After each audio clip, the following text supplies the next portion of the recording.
Welcome to our exploration of how international trade influences workers' rights around the globe. As countries open their markets and exchange goods, the effects ripple through workplaces, impacting everything from wages to working conditions. In this video, we'll break down the complex relationship between trade policies and labor standards, helping you understand why this topic matters for workers, businesses, and societies everywhere. Let's start by defining what we mean by trade and workers' rights, setting the stage for a deeper dive into their interconnectedness. International trade refers to the exchange of goods and services across national borders. It allows countries to specialize in what they do best and access products they might not produce domestically. This global exchange has grown rapidly in recent decades, connecting economies and creating new opportunities for businesses and workers alike. However, with these opportunities come challenges, especially when it comes to ensuring fair treatment and protection for workers involved in producing traded goods. Workers' rights encompass a range of protections and freedoms that ensure safe, fair, and dignified employment. These include the right to fair wages, safe working conditions, freedom of association, and protection from discrimination. International organizations like the International Labor Organization, ILO, set standards to guide countries in upholding these rights. But how do these standards hold up when trade agreements come into play? That's what we'll explore next. Trade agreements are treaties between countries that outline the rules for exchanging goods and services. These agreements can lower tariffs, open markets, and set standards for products. Increasingly, they also include provisions related to labor rights, aiming to ensure that economic gains from trade don't come at the expense of workers' well-being. But the effectiveness of these provisions often depends on how they are enforced. Trade can bring significant benefits to workers. By expanding markets, it can create new jobs, increase wages, and improve working conditions, especially in developing countries. When companies compete globally, they may adopt better practices to attract skilled labor and meet international standards. This can lead to a race to the top, where higher labor standards become a selling point in the global marketplace. However, trade can also have negative consequences for workers. In some cases, the pressure to compete globally leads companies to cut costs by lowering wages or reducing benefits. This can result in a race to the bottom where labor standards are weakened to attract investment. Vulnerable workers, such as those in low-wage industries, may face unsafe conditions or exploitation if protections are not enforced. Global apparel industry offers a clear example of trade's impact on workers' rights. As clothing brands source products from countries with lower labor costs, factories may compete by lowering wages or ignoring safety standards. Tragic incidents like factory collapses have highlighted the need for stronger protections. At the same time, international attention has pushed some brands to improve conditions and support workers' rights. Trade can influence the prevalence of child labor. In some regions, increased demand for cheap goods can lead to the exploitation of children in factories or farms. International trade agreements often include clauses to combat child labor, but enforcement remains a challenge. Global consumers and advocacy groups play a role in pressuring companies and governments to uphold children's rights. Trade can impact gender equality in the workplace. In many export-oriented industries, women make up a large share of the workforce. While trade can create job opportunities for women, it can also expose them to discrimination and unequal pay. Addressing these issues requires targeted policies and enforcement to ensure that the benefits of trade are shared fairly among all workers. Labor unions play a crucial role in protecting workers' rights in the context of trade. By organizing workers and advocating for better conditions, unions can help ensure that the gains from trade are distributed more equitably. However, in some countries, trade liberalization has weakened unions, making it harder for workers to negotiate for fair treatment. Trade can expand informal employment where workers lack legal protections and benefits. In some developing countries, increased competition leads businesses to rely on informal labor to cut costs.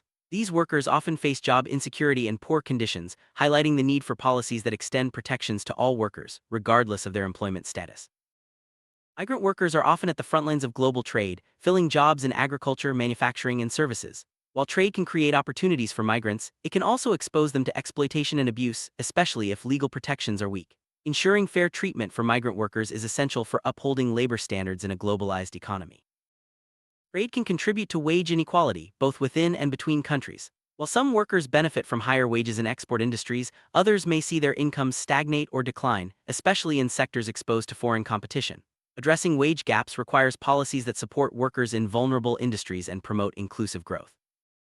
As trade changes the demand for different types of labor, workers may need new skills to stay competitive. Governments and businesses can support workers by investing in education and training programs. This helps workers adapt to changing job markets and ensures that the benefits of trade are widely shared. Social protections, such as unemployment insurance and health care, are vital for workers affected by trade-related changes. When industries decline due to competition, these safety nets help workers transition to new jobs and maintain their well-being. Strong social protections can make trade more inclusive and less disruptive. Enforcing labor standards is a key challenge in the context of trade. Even when trade agreements include strong labor provisions, weak enforcement can undermine their effectiveness. Governments, businesses, and civil society must work together to monitor compliance and hold violators accountable. International organizations like the ILO and WTO play a significant role in shaping the relationship between trade and workers' rights. They set standards, monitor compliance, and provide technical assistance to countries. Their efforts help ensure that trade supports rather than undermines labor rights worldwide. Many companies now recognize the importance of respecting workers' rights in their global supply chains. Corporate social responsibility (CSR) initiatives encourage businesses to go beyond legal requirements and adopt ethical practices. This can include auditing suppliers, improving working conditions, and engaging with workers to address concerns. Consumers have the power to influence labor standards through their purchasing choices. By supporting brands that prioritize workers' rights and avoiding those linked to exploitation, consumers can drive positive change. Public awareness campaigns and product labeling help inform consumers and encourage responsible shopping. Trade often goes hand in hand with technological change, which can transform industries and the nature of work. Automation and digitalization can boost productivity but may also displace workers. Managing these transitions requires policies that support retraining and protect vulnerable workers. Trade can also affect environmental standards, which are closely linked to workers' health and safety.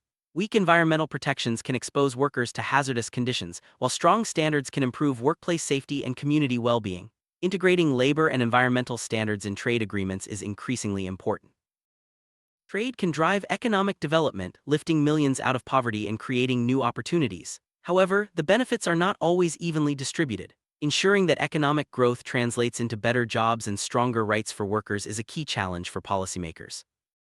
Social dialogue, negotiation, and consultation between governments, employers, and workers is essential for balancing the interests of all parties affected by trade. Effective dialogue can lead to better policies, stronger protections, and more inclusive outcomes for workers. Workers' rights are a fundamental part of human rights. Trade policies that undermine labor standards can also threaten broader human rights. Integrating human rights considerations into trade agreements helps ensure that economic progress does not come at the cost of dignity and justice. Modern supply chains span multiple countries, making it harder to monitor labor standards at every stage. Companies must take responsibility for conditions not only in their own operations but also among their suppliers. Transparency and accountability are key to ensuring that workers' rights are respected throughout the supply chain. Small businesses are often deeply affected by trade policies. While trade can open new markets and create opportunities, it can also expose small firms to intense competition. Supporting small businesses helps ensure that the benefits of trade reach all parts of society and that workers in these firms enjoy fair treatment. Innovative policies can help maximize the benefits of trade while protecting workers' rights. Examples include wage insurance, portable benefits, and targeted retraining programs. Policymakers must adapt to changing economic realities to ensure that trade works for everyone. The future of work will be shaped by ongoing changes in trade, technology, and society. Preparing for this future means investing in education, strengthening social protections, and ensuring that workers' voices are heard in policy debates. By doing so, we can build a more inclusive and resilient global economy. In summary, trade has a profound impact on workers' rights, offering both opportunities and challenges. By understanding the complex relationship between trade and labor standards, we can work toward policies that promote fair treatment, decent work, and shared prosperity. The choices we make as consumers, businesses, and policymakers will shape the future of work for generations to come. As we look to the future, it's clear that the relationship between trade and workers' rights will remain a critical issue. Ongoing dialogue, strong policies, and active engagement from all stakeholders are essential for ensuring that trade supports, rather than undermines, the rights and well-being of workers everywhere. Thank you for joining us on this journey through the impact of trade on workers' rights.